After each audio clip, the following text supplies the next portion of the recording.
The Jetboil Stash is the smallest and most recent product from Jetboil. In this video, we'll go over the features of the Jetboil Stash, we'll look at the pros, cons, and also some of the design issues that I found. This is not a sponsored video, I bought this product with my own money, and because of that, I'm able to tell you some of the things no one else is telling you. If you're looking to purchase the Jetboil Stash, check out the links down below. The great thing about the Jetboil systems is that they are self-contained.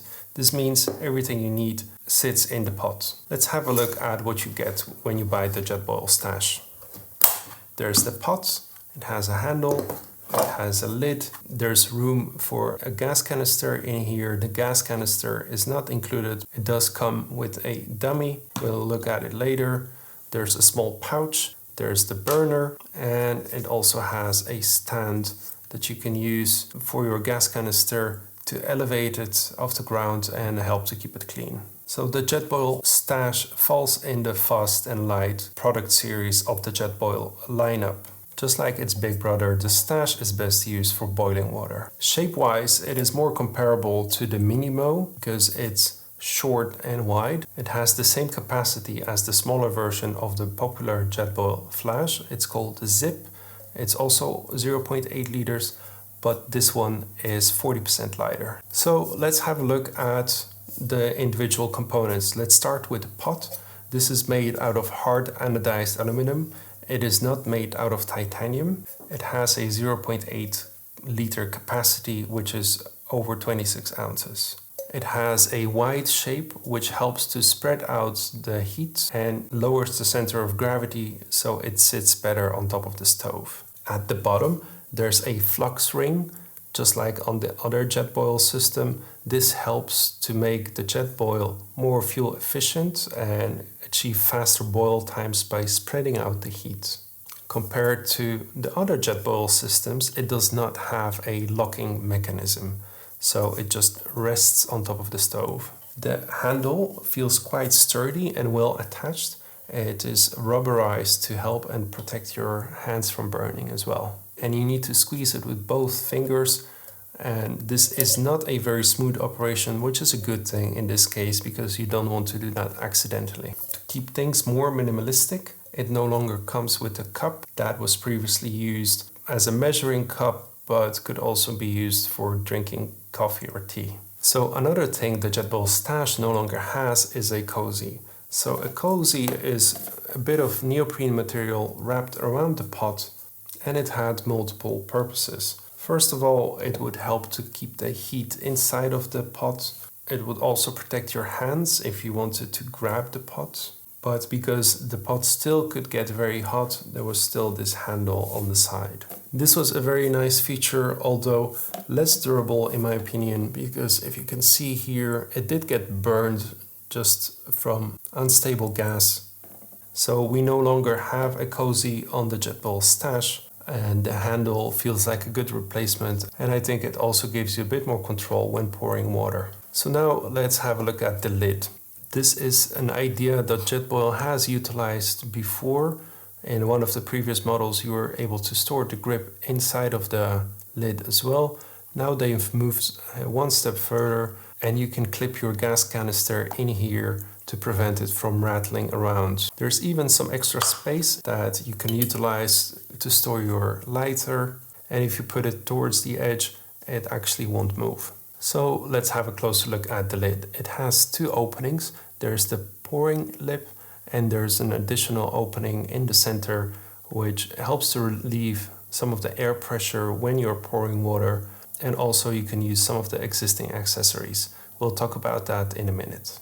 The strainer holes have been removed, so I guess this is officially no longer suitable for cooking pasta or rice. The material of the lid has changed significantly. It feels more plasticky, and because of that I've discovered a potential big issue with it, but we'll come back to that later. So now let's have a look at the stove. So the stove comes in a small pouch, so you don't scratch the pot. The supporting legs are just a little bit bigger than on most stoves like this, and this is to help and accommodate the larger pot. So the burner part is made out of titanium. The legs, however, are made out of stainless steel. They're not titanium as some people have been telling you. There is no piezo igniter on this stove, which is a shame because I always like to use that on the flash. The supporting legs have openings where the pot fits perfectly, just like this. So because of that, it will always fall into its place. There are also ribs on top of the legs to help and get more grip if you're using a different pot. There are also interesting cutaway points underneath, and we'll come back to those later as well. So just like most compact stoves like this, the Jetboil Stash does not have a regulator. A regulator helps to get a consistent flame by regulating the amount of gas that is coming out of the gas canister. Without it, we're just relying on the gas canister to provide a consistent pressure. This is not a deal breaker, and in most cases you won't notice, but what it does mean is that sometimes you can get a much larger flame than you expected. Let me set it up and show you what I mean. So the way you set it up is you just screw it on top of a standard gas canister. Very easy. Once it's on top, you can hold one of the legs and then you just twist it open like this. And with that, it is ready to go. Let's light it and I'll show you what it means not to have a regulated stove. Let's turn off some lights so you can see it better.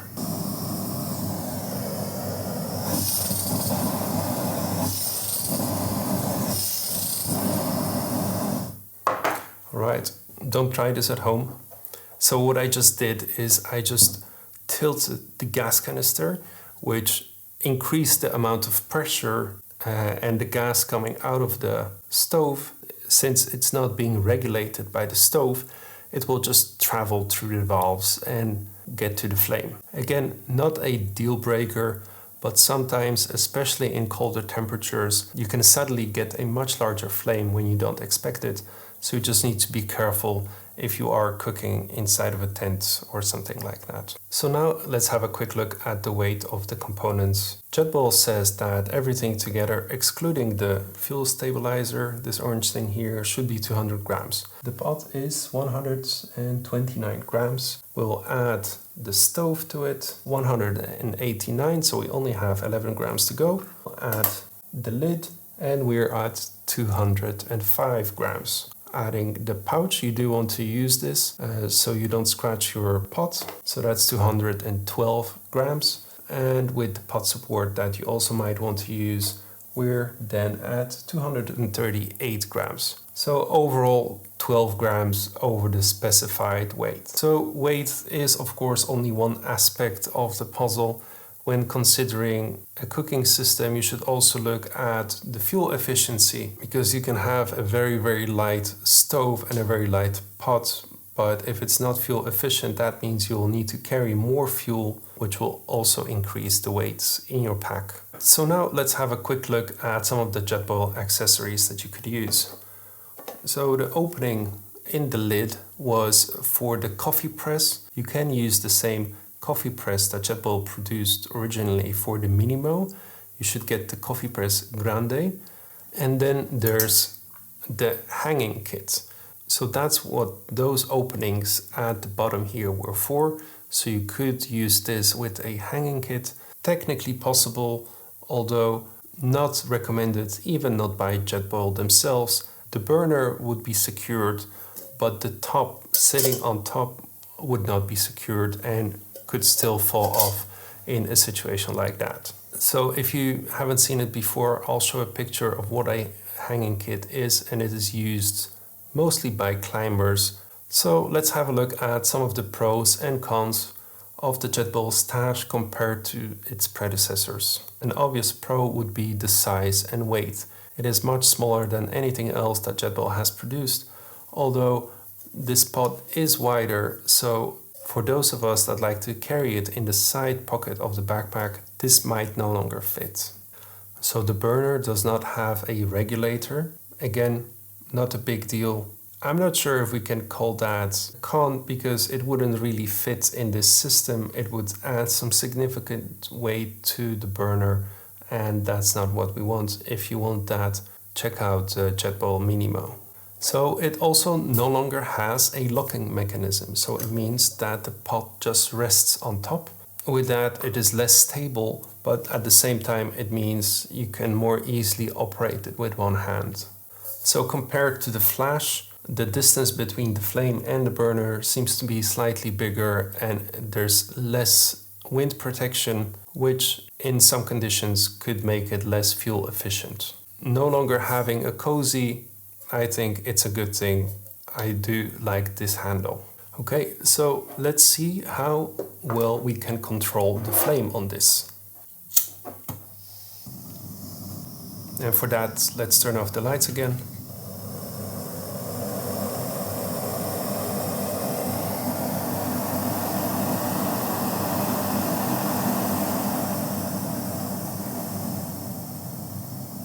The flame control is quite impressive, especially if you compare this to the Jetboil Flash, which was basically an on and off button. On the Jetboil Stash, you can get it to a nice small flame. So how long does it take to boil some water with this?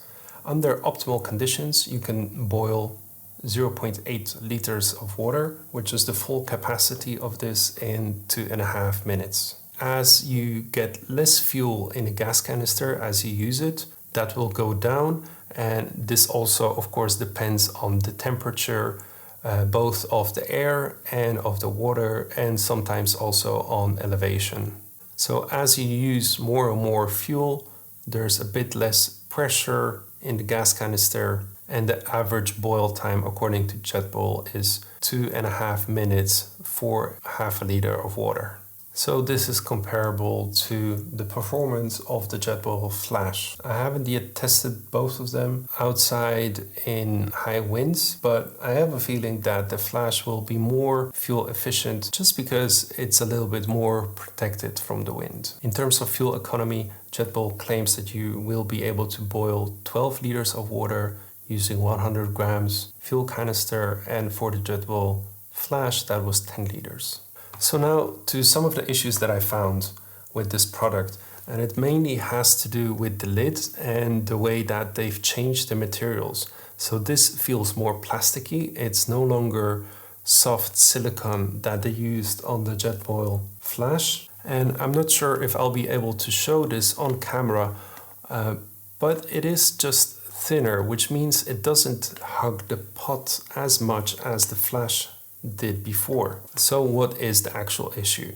When this lid sits on top of the pot, it is secured quite well. You can rattle it all you want, the lid won't come off.